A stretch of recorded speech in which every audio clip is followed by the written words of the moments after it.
স্বাধীনতার স্থপতি বঙ্গবন্ধু শেখ মুজিবুর রহমান 18 বছর বয়সে বিয়ে করছে।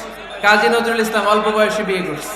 মহাত্মা গান্ধী অল্প বছর বয়সে বিয়ে করছে। শেক্সপিয়ার ছোট থাকতে বিয়ে করে ফেলছে। এই যে আগে বিয়ে করছে, এতে সফল হইতে কোনো সমস্যা হয়েছে? বঙ্গবন্ধু শেখ মুজিবুর রহমান উনি কি সফল রাষ্ট্রনায়ক নন? ইসলামিক লাইফ জীবন গড়ুন কোরআন সুন্নাহর আলোকে।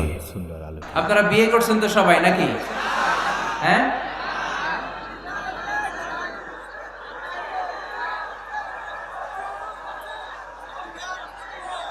করো নাই? বিয়ে করে নাই কে কে দেখি? হায় হায়, চেয়ারম্যান সাহেব কই? এগুলোর বিয়ে করে দিয়ে এগুলোর আপনার হাতে রেখে গেলাম। এই অবাকাগুলোরে মিলাই দিয়েন। বসেন। এই অবিবাহিতদের দুঃখ জ্বালা কেউ বুঝতে চায় না, ঠিক কিনা? বিয়ে করে ফেলবা। বিয়ে করলে নেয়ামত বাড়ায় দেয় কে? দারিদ্রতা থাকলে ধনাঢ্যতা দিয়ে দেয় কে?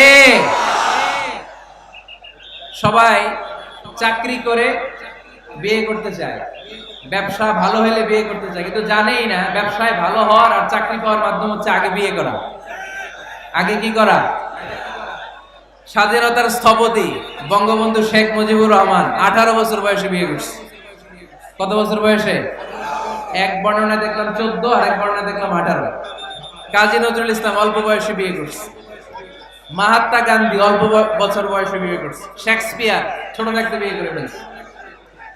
তো এরা এই যে আগে বিয়ে করছে, এতে সফল হইতে কোনো সমস্যা হয়েছে? কথা বলেন না কেন? বঙ্গবন্ধু শেখ মুজিবুর রহমান উনি কি সফল রাষ্ট্রনায়ক নন? কাজী নজরুল ইসলাম সফল কবি নন? তো এদের আগে বিয়ে করা তো এদের সফলতা ঠেকায় রাখতে পারে নাই। এরা আগে বিয়ে করে সফল হয়েছে, কিন্তু আমরা সফল হয়ে তারপরে বিয়ের পিড়িতে বসতে চাই, ঠিক কিনা?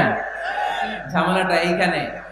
এই জন্য ছেলের বাবা, মেয়ের বাবা, নীলফামারীতে যারা আছেন সবাইকে বলি, ছেলে মেয়ে প্রাপ্ত বয়স্ক যদি হয়, ছেলের জন্য উপযুক্ত মেয়ে পাওয়া গেলে, ভালো মেয়ে পাওয়া গেলে দিনদার, আর মেয়ের জন্য ভালো পাত্র পাওয়া গেলে বিয়ে দিয়ে দিবেন।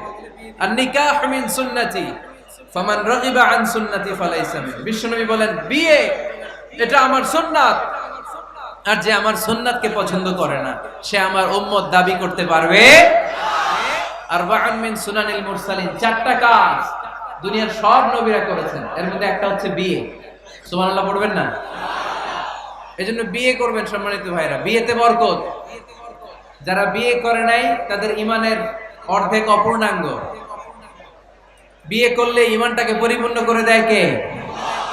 তো যারা হাত তুলছে এদেরকে আল্লাহ রূপবতী, গুণবতী, নেককার, ভদ্র স্ত্রী দিয়ে আল্লাহ ধন্য করুক। আমরা পড়ি আমিন। দেখছেন এখন গলার আওয়াজ বড় হয়ে গেছে, এখন মহা খুশি, বিয়ের কথা শুনলেই খুশি।